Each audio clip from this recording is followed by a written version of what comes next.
netralitas itu adalah kata atau harapan yang seperti di awang-awang. Kekuasaan itu definisinya adalah kemampuan untuk mengajak, mempengaruhi orang lain. Demokrasi kita akan tercabik-cabik untuk kontestasi pemilu Pilpres tahun 2024. Semuanya ditutupi dengan karpet kepalsuan. Ibaratnya ikan, atasnya, kepalanya itu harus sehat, tidak boleh busuk.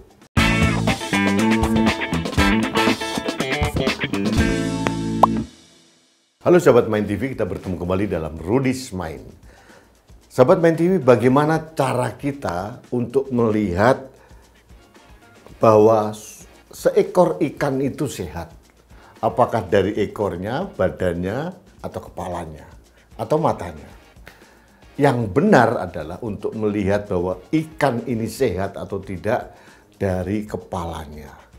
Kalau matanya terang, kepalanya tidak busuk, insya Allah badan dan ekornya busuk. Nah, analogi ini sama dengan pemimpin kita terkait dengan netralitas penguasa TNI, Polri, ASN dan sebagainya dalam kontestasi Pilpres tahun 2024. Kita selalu berteriak-teriak, TNI harus netral, Polri harus netral, ASN harus netral. TNI, Polri, ASN itu badan dan ekornya saja. Yang paling penting adalah, yang paling netral adalah kepalanya, yaitu presiden. Presiden itu adalah penguasa eksekutif.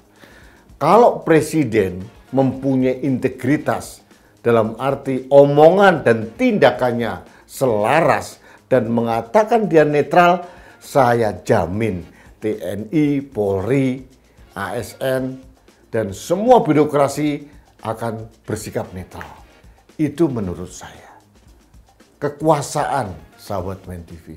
Kekuasaan itu definisinya adalah kemampuan untuk mengajak, mempengaruhi orang lain atau mengelola peristiwa-peristiwa yang ada. Membuat kebijakan-kebijakan untuk kemaslahatan masyarakat. Kalau ini dilakukan oleh orang yang berintegritas, di mana hati, pikiran, ucapan, dan tindakannya selaras, akan luar biasa hebat. Permasalahannya sekarang adalah netralitas itu adalah kata atau harapan yang seperti di awang-awang. Sulit kita mengharapkan netralitas terjadi di semua lini, mulai dari penguasa paling tinggi di badannya TNI, Polri dan sebagainya sampai ASN, kalau tidak ada komitmen secara kuat dari penguasa tertinggi dari eksekutif, yaitu presiden. Agak sulit kita mengharapkan hal itu. Mengapa? Karena presiden sendiri telah menjeratkan dirinya pada konflik kepentingan yang sangat-sangat kita sayangkan. Anaknya jadi salah satu kontestan dalam Pilpres tahun 2024. Bagaimana kita bisa mengharapkan seorang presiden akan netral? Kalau kita pesimis terhadap netralitas presiden, bagaimana kita bisa mengharapkan TNI, Polri, ASN, dan seluruh birokrasi akan netral juga? Itu bagi saya hanya utopia, harapan yang di awang-awang, hampir sia-sia. Ada banyak kejadian-kejadian yang kita alami. Kemarin di Kabupaten Batubara, ada rekaman bocor di ruang publik.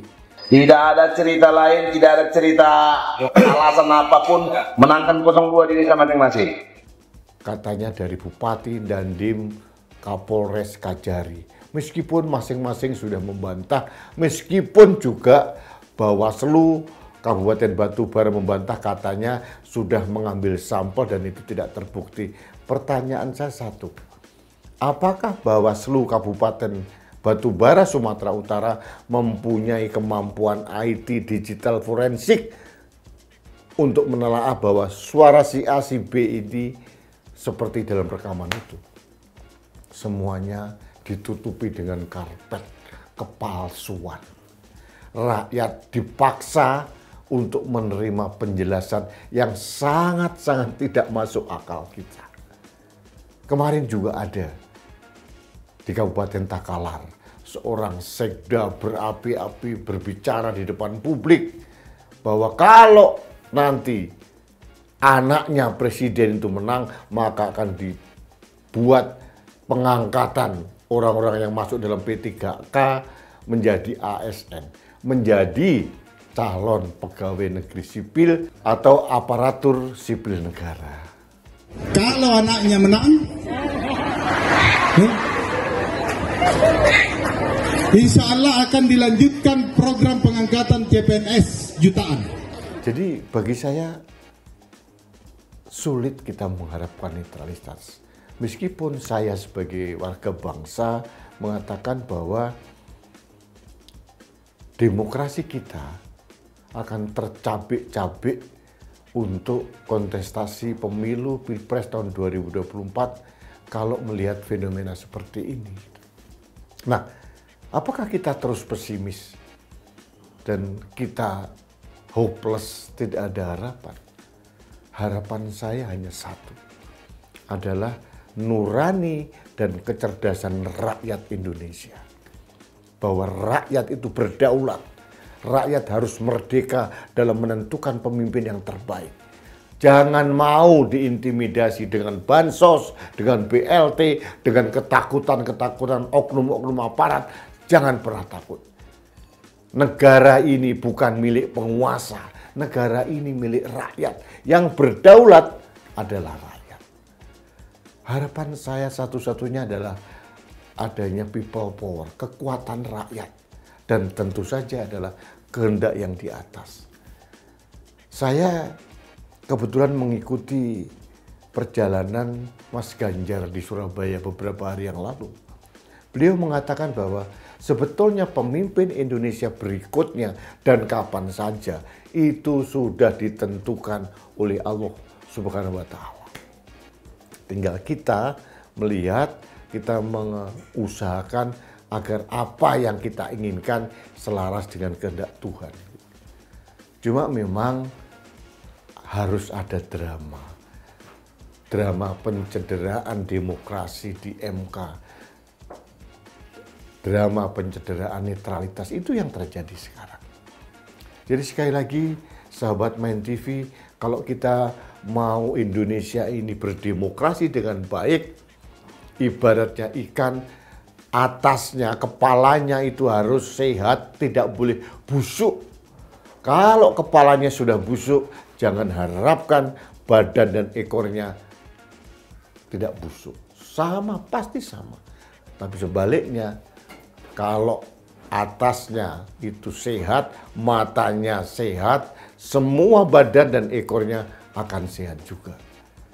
Ini harapan saya.